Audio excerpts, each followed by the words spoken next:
हिंदी और संस्कृत के प्यारे छात्रों नमस्कार। आइए आज हम लोग एक ऐसे टॉपिक जिसे आप ये मानते हैं कि सबसे कठिन टॉपिक में एक है, यानी आप ये मानते हैं कि संधि सबसे कठिन है।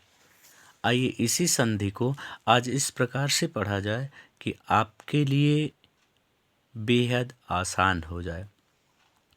आइए, जैसे संधि का सामान्य अर्थ आप जानते ही हैं कि संधि का सामान्य अर्थ जो है वो मेल है। मेल या आप जानते हैं कि मेल या जोड़ है। मेल या जोड़ है।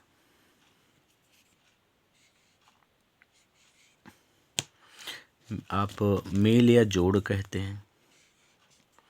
आइए आगे देखा जाए। वैसे यदि कहा जाए तो संधि ना तो वाक्यों के मेल से या वाक्यों के मेल को संधि कहते हैं,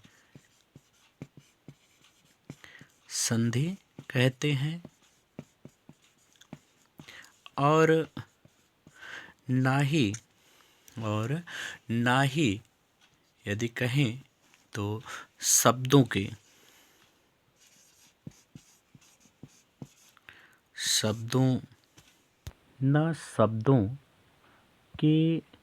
मेल को ही संधि कहते हैं। यानी ना वाक्यों के मेल को संधि कहते हैं और ना ही शब्दों के मेल को संधि कहते हैं। तो संधि कहते किसको हैं? आइए ये जान लिया जाए कि संधि किसे कहते हैं। तो दो अक्षरों के मेल से तीसरा अक्षर का बनना क्या कहलाता है? संधि कहलाता है ना। आइए दूसरे शब्दों में यदि कहा जाए तो जब दो शब्द पास पास आते हैं, उनके पास होने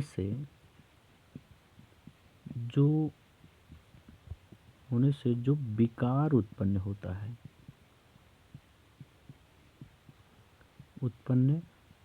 है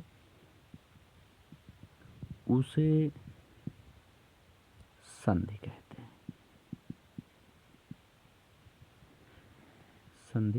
हैं। जैसे यदि उदाहरण लिखा जाए तो जैसे विद्यालय, आप लिखते हैं विद्या धन आलय। इनमें विकार कहाँ होगा मित्रों? तो विकार होता है आपका आ धन विद्या धन आलय। तो क्या हो जाएगा? आ ना। इसी तरह से आपका आ धन बड़ा आ, तब भी आपका आ होगा।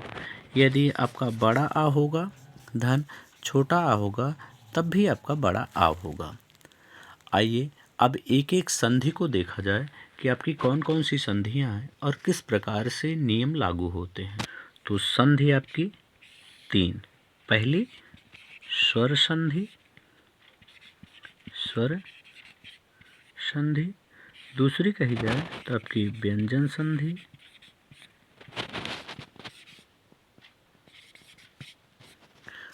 तीसरी यदि कही जाए तो आपकी विसर्ग संधि।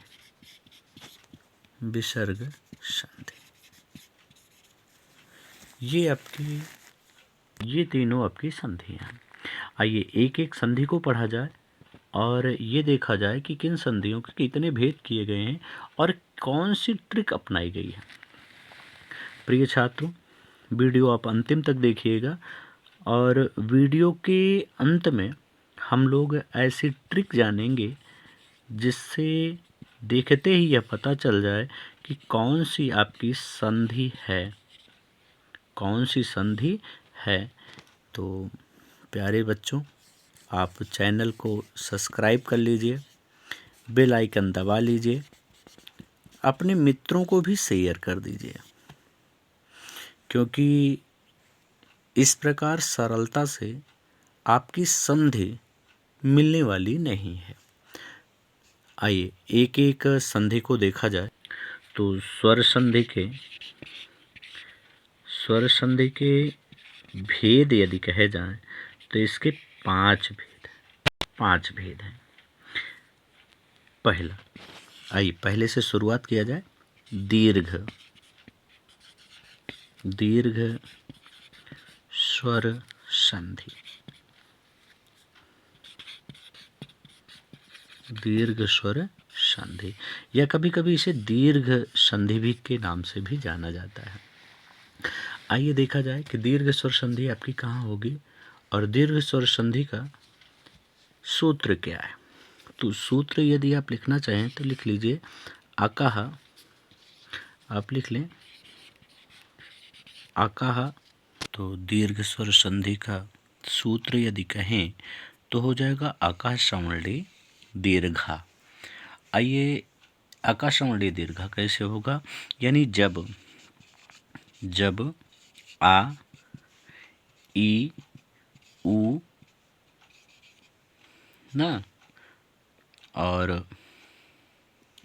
आपके हर्ष क्या आपका यदि लिखें आपका री और री के बाद समान वर्ण होंगे।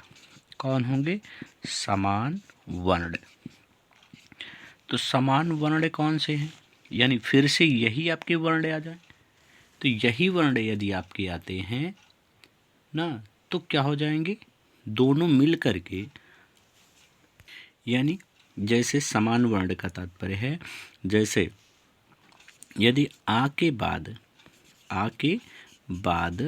आ जाए या बड़ा आ जाए तो उसके स्थान पे क्या होगा? आ होगा। यदि ई के बाद क्या आ जाए? ई आ जाए या बड़ी ई आ जाए तो उसके स्थान पे क्या हो जाएगा? बड़ी ई हो जाएगी। यदि आपका ऊ हो और ऊ आ जाए या बड़ा ऊ आ जाए तो उसके स्थान पे क्या होगी? बड़ी ऊ हो जाएगी। आइए आगे देखा जाए। जैसे यदि उदाहरण लिखा जाए जैसे हिमालय,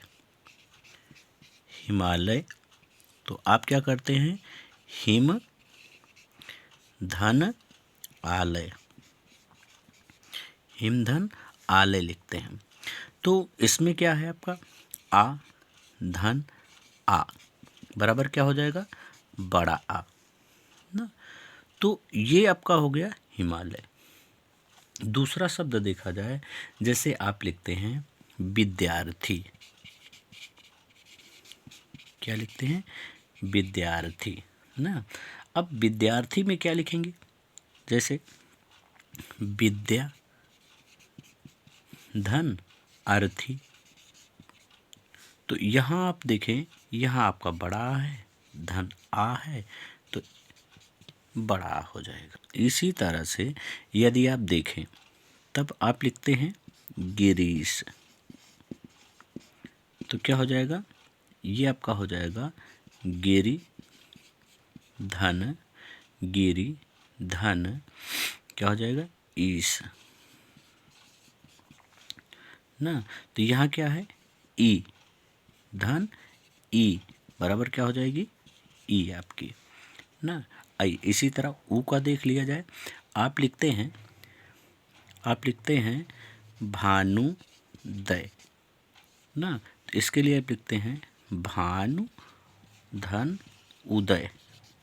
यहाँ यदि आप देखें तो यहाँ आप ऊ लिखते हैं, यहाँ ऊ लिखते हैं और ये हो जाता है बड़ा ऊ ना। तो यहाँ देखें आप धर्मार्थी, धर्म धन अर्थी, धर्मार्थी। दर्शनार्थी, दर्शन धन अर्थी, दर्शनार्थी। वेदांत, वेद धन अंत, वेदांत। भोजनालय, भोजन धन आलय, भोजनालय। फिर आपने लिखा है क्या, कवीस, कविधन ईस, हरीस ना, हरिधन ईस, नदीस, नदी धन ईस, सी है, यानी महिधन ईश। भानुदय, भानुधन उदय। गुरुपदेश, गुरु धन उपदेश ना। पितृणम, तो यहाँ क्या हो जाएगा आपका, तो यहाँ आपका हो जाएगा, यदि आप देखें तो यहाँ हो जाएगा पितृधन ऋणम, यानी री धन री बराबर क्या हो जाएगा, री ना। तो इस प्रकार से आपका ये दीर्घ स्वर संधि। आइए इसके बाद दूसरा देखा जाए, गुण, गुण स्वर संधि के बारे में, गुण स्वर संधि के बारे में। तो गुण स्वर संधि का उदाहरण आपका सूत्र है आद गुड़ा, आद गुड़ा, यानी जब आ अथवा आ के बाद क्रमशः ई या बड़ी ई ना, ऊ या बड़ा ऊ ना, या री आए तो इनके स्थान पे क्या हो जाएगा, ई के स्थान पे ए हो जाएगा, ऊ के स्थान पे क्या हो जाएगा, ओ हो जाएगा, और री के स्थान पे क्या हो जाएगा, अर हो जाएगा। आइए एक एक का उदाहरण देखा जाए। पहले आपका देखा जाए आ धन ई बराबर क्या हो जाएगा, ए। तो क्या होगा आपका, जैसे देवेंद्र, देवेंद्र, तो क्या हो जाएगा आपका, देव धन इंद्र। अब आप यहाँ देखें तो आपका यहाँ आ धन ई बराबर क्या हो गया, ए, ए की मात्रा आपकी लग गई ना। आइए दूसरा देखा जाए, जहाँ आप आ धन बड़ी करते हैं तो क्या हो जाएगा आपका, जैसे आप करते हैं गणेश, गणेश क्या हो जाएगा आपका, गण धन ईश। अब यहाँ आप देखें तो आपका आ है और यहाँ ई है, बराबर क्या हो गया आपका ई। आइए अब ओ के देखे जाएं आपके कि ओ किससे क्या क्या आपका हो जाता है, जैसे आप लिखते हैं बीरुचित, बीरुचित, तो क्या हो जाएगा आपका, वीर धन उचित, वीर धन उचित। तो यहाँ देखें आप, आपका आ है और यहाँ ऊ आपका है, दोनों मिलके क्या हो जाएंगे, ओ ना। जैसे दूसरा आपका देखा जाए तो आप लिखते हैं पूर्वोदय, आप लिखते हैं पूर्व धन उदय ना। तो यहाँ यदि आप देखें तो यहाँ भी आपका आ है और यहाँ आपका ऊ है, दोनों मिलके आपके हो जाएंगे ऊ। तो आप देखें सुरेश, रमेश, भारतेंदु, जनेश्वर ना, यथेष्ट, लंकेश, लोकोक्ति, महोत्सव, गंगोदक ना, सप्तऋषि, देवर्षि, राजर्षि, महोदया ना, फिर सर्वोत्तम, महेश्वर ना, सदाचारोपदेश। यानी ये जितने भी आपके हैं सबके सब आपके दीर्घ, आप जिनको ये कहते हो दीर्घ स्वर संधि के उदाहरण आपके हैं। और अंत में आपकी ट्रिक, जिससे आप ये जान सकें कि कौन सी आपकी ट्रिक है, जिसके माध्यम से आप देखते ही पहचान जाए कि कौन सा इसमें आपका है। तो आइए आप देख लें, जैसे सुरेश क्या होगा इसमें, इसमें आपकी ए की मात्रा और दूसरा यदि कहा जाए तो ओ की मात्रा, यदि ये दोनों आपके होते हैं तो आपको ये जान लेना चाहिए कि यह गुण स्वर संधि ही है। आइए आपके उदाहरण में दिखा दें। तो सुरेश में देखिए तो ए की मात्रा लगी हुई है। रमेश, रमाधनीश ना, भारतेंदु, भारत धनेंद्र, जनेश्वर देखिए ना के ऊपर है, यहाँ यथेष्ट में है। लंकेश में का के ऊपर, लोकोक्ति देखिए को के ऊपर है। फिर महोत्सवा ना, फिर देखिए गंगोदकम, फिर देखिए सप्तर्षि, आपकी री वाली मात्रा आ गई है, री की ना, देवर्षि, राजर्षि, फिर देखिए महोदय, महोदय, सर्वोत्तम ना, महेश्वर, सदाचारोप। ये आपकी ट्रिक है जिसके माध्यम से आप ये जान लेते हैं कि हाँ ये गुण स्वर संधि ही है। आइए तीसरी संधि बच्चों देखा जाए। तीसरी संधि आपकी है वृद्धि, वृद्धि संधि, जिसका यदि सूत्र कहा जाए बच्चों तो क्या होगी सूत्र, वृद्धि रेचि, वृद्धि रेचि ना। आइए क्या होगा जब अब यहाँ से आपके उल्टे हो जाएंगे। वृद्धि पढ़ने के बाद आपके जितने भी संधियाँ आएंगी वो उल्टी हो जाएंगी। यदि कहा जाए तो वृद्धि की उल्टी क्या होगी, आयादि, गुण की उल्टी क्या होगी, यण ना। तो आइए देखा जाए कौन सी आपकी है। तो वृद्धि में आपकी होगी जब आ या आ के बाद, आ या आ के बाद ना, के बाद यदि, के बाद यदि क्या है, ई या फिर ऊ या फिर ऋषि आए तो उनके स्थान पे क्या हो जाएगा, इनके स्थान पे हो जाएगा ए, इनके स्थान पे हो जाएगा, ये तो आप गुण पढ़ रहे थे बच्चों, तो इनके स्थान पे क्या हो जाएगा, आए, इसके स्थान पे क्या हो जाएगा, क्या हो जाएगा, आओ, क्या हो जाएगा, आओ हो जाएगा ना। और इसके स्थान पे क्या हो जाएगा आपका आर, आर। आइए तीनों का देखा जाए कि कैसे क्या होते हैं। तो जैसे आप लिखते हैं एक का एक, क्या लिखते हैं, एक का एक ना। दूसरा आप लिखते हैं, दूसरा यदि आप देखें तो जलौध लिखते हैं। और यदि इसमें कहा जाए तो आप क्या लिखते हैं, इसमें आप लिखते हैं, देखिए इसमें आप लिखते हैं पारमोदय। आइए एक एक का विस्तार से देखा जाए कि किससे कौन सी आपकी संधि बनती है।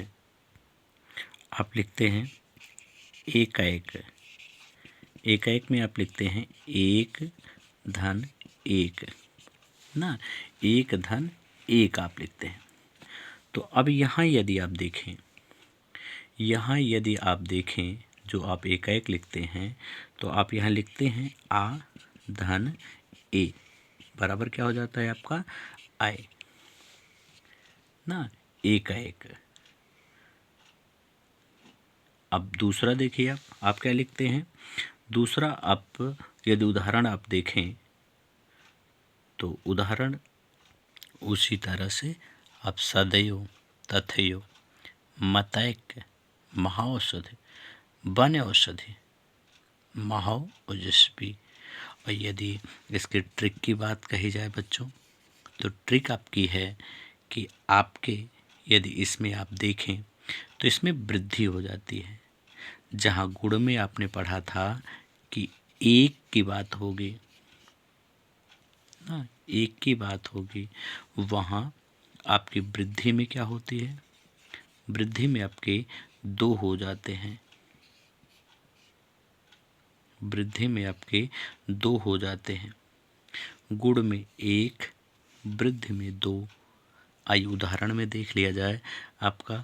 जैसे एकाएक में आप देखे हैं तो यहाँ पे आप देखिए 2 है, सदयों में देखिए 2 है, तथयों में देखिए 2 है, मतैक्य में देखिए 2 है, महाऔषधम में देखिए 2 है, वनौषधम में देखिए 2 है, महाओजस्वी में 2 है ना।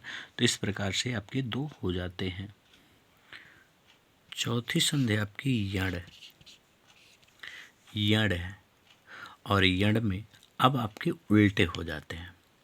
यानी अभी तक आपने क्या देखा था, पहले आ होता था, अब क्या होगा, पहले ई, बड़ी ऊ, बड़ा ऊ ना, और ऋषि के बाद क्या हो, भिन्न स्वर हैं, भिन्न स्वर हो। तो यहाँ आप देखिए आ भी हो गया, ऊ भी हो गया और री भी।